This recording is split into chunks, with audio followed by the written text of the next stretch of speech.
ce qui relève de l'éducation relève de la politique au sens profond et universel du terme. On est dans la vie de la cité. Qu'est-ce que le monde de la décision publique doit dire, et non pas peut attendre, de la nécessaire réforme du lycée? Il doit d'abord, au risque de calmer un petit peu l'idée qu'on serait enfin arrivé au grand soir, rappeler que ça n'a jamais cessé de bouger et que ça ne cessera jamais de bouger. Il y a des cycles dans la vie des sociétés, il y a des cycles dans la vie de l'école, et d'ailleurs un des problèmes de l'école, c'est qu'elle a de plus en plus de mal à caler son cycle sur celui de la société, ou sur ceux de la société. Et dans tous ces cycles, on voit le fourmillement d'initiatives, de réflexions, de projets de réformes mises en œuvre, de réformes apportées, de réformes réussies, de réformes moins bien assumées, comme s'il y avait une course-poursuite entre des objectifs à atteindre, qu'on a du mal de plus en plus à fixer, et la manière de les atteindre. Mais malgré cela, il y a des étapes. Ces étapes, je vais essayer de les jalonner dans un inventaire qui j'espère, ne sera pas trop à l'après-vert et pas trop désordonné. Mais quelquefois, dans le désordre, on y retrouve les signes. Il y a 40 ans, je viens de quitter le lycée, je suis déjà au travail et déjà à l'université, et je fais partie de ces jeunes, de ces générations qui, à aucun moment de leur vie, ne se sont posé la question de savoir ce qu'ils feraient après et s'ils auraient un emploi ou non. Maximum de connaissances, de compétences, parce qu'après, on n'aura plus le temps. Et aujourd'hui, on fait le constat plutôt heureux que la nation reconnaît le droit à la formation tout au long de sa vie. C'est-à-dire que la nation envoie un message finalement très apaisant à la jeunesse, qui est « faites de votre mieux », tirez le meilleur profit possible de tout ce que l'école va essayer de vous apprendre et de vous inculquer, mais, excusez-moi de reprendre ces formules, n'ayez pas peur. Vous aurez de plus en plus la possibilité, ultérieurement, qu'ont n'ont pas eu vos parents et vos grands-parents, si ce n'est de retourner sur les bancs de l'école, à tout le moins de trouver le moyen de progresser encore, d'apprendre encore, de réussir encore. Puisque on veut parler de plus en plus, et on a raison de le faire, de l'élève dans sa personnalité, moi je crois qu'il faut trouver dans le lycée le moyen, sans occulter les difficultés, de valoriser l'excellence qui se trouve au cœur et à l'esprit de chacun de nos enfants. On ne me démontrera jamais que nos enfants sont plus crétins que nous l'étions et sont plus crétins que nos parents ne l'étaient. Et laisser dire et laisser croire aux parents, et les laisser se culpabiliser, se martyriser à l'idée que leur enfant est en échec parce qu'il n'accédera pas à la classe qui permettra de passer le baccalauréat scientifique, c'est commettre une faute lourde.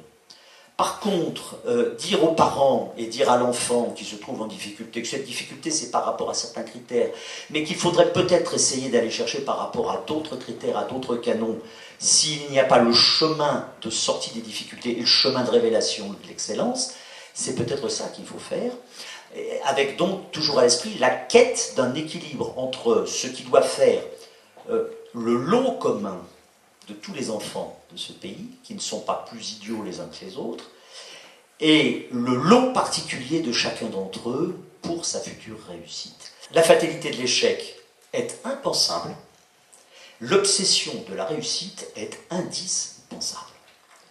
Et ça, je crois que ça n'est pas du virtuel, c'est du réel.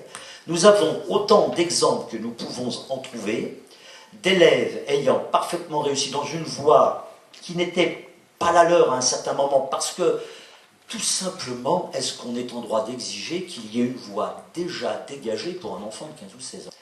Je crois qu'il faut savoir que la réforme dont on parle a une première caractéristique, c'est que personne ne nie véritablement qu'elle soit nécessaire. Ça, c'est quand même pas mal. Ensuite, cette réforme ne peut pas se faire, excusez-moi l'expression, je n'en trouve pas d'autre, n'importe comment. Et elle ne peut surtout pas se faire à partir de n'importe quoi. Elle doit se faire dans un cadre qu'il ne faut pas oublier, qui est le cadre de la loi d'orientation pour l'avenir de l'école, que nous avons longtemps débattu, que nous avons sérieusement examiné et que nous avons voté, nous représentants du peuple, élus par nos concitoyens à l'issue d'un vaste débat. Ce texte, c'est la loi de la République. C'est le texte à partir duquel tout doit se décliner, et pour les 10 à 15 ans qui viennent, puisque le rythme naturel d'une loi d'orientation, sa durée de vie, eh bien c'est justement ces 15 ans que l'on retrouve curieusement entre les 3 ans de l'entrée à l'école maternelle et les 18 ans de la sortie du second cycle, du second degré. Et pour y parvenir, il faut qu'on aille vers encore plus d'autonomie pour les établissements. Et là, il ne faut ni pleurer devant un existant, ni craindre devant l'avenir.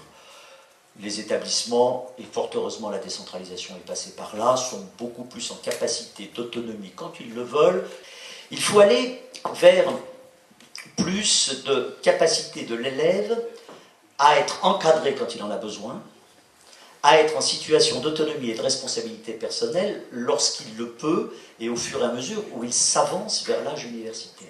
Je voudrais plaider pour qu'on avance vers des formules qui n'enferment pas dans des filières en dehors desquelles rien ne va. Moi, je suis scandalisé en tant que père, en tant que citoyen, en tant qu'élu, et au milieu de tout ça en tant que contribuable, de constater qu'il n'y a plus de place en BTS ou en IUT pour des jeunes sortant d'un baccalauréat technologique ou d'un baccalauréat professionnel.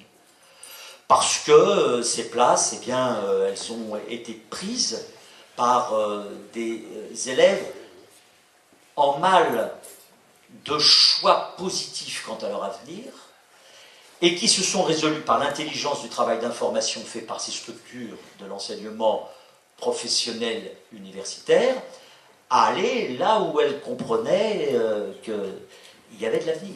Et puis ensuite, il y a les licences professionnelles maintenant, et puis bon, tout ceci, on sait que ça peut mener de plus en plus loin. Lui à dire qu'il est le seul bien placé et dans l'exclusivité pour former les jeunes de ce pays. On sait que la concurrence en matière de connaissances ou d'information est considérable, et c'est justement là où l'excellence de l'école doit trouver sa place, en dehors de la simple capacité à trouver des informations et des connaissances, mais là où on doit pouvoir les trier, les utiliser, les emmagasiner, puis en faire ensuite le niveau de compétences sans cesse amélioré que l'on doit attendre des élèves. Détermination sans nul doute. Il faut le faire dans le cadre que j'ai rappelé, qui sont ceux de la loi d'orientation, autour de principes très simples, qui sont ceux de la réussite de chaque élève par rapport à lui-même, à sa capacité et à sa propre excellence, et avec sans cesse à l'esprit que rien n'est jamais définitif, et qu'il n'y a pas une voie royale qui permet tout, mais qu'il y a pour chacun sa voie particulière qui, si il le veut bien, et si nous l'aidons à la définir progressivement, peut devenir sa voie royale, c'est-à-dire sa voie de réussite.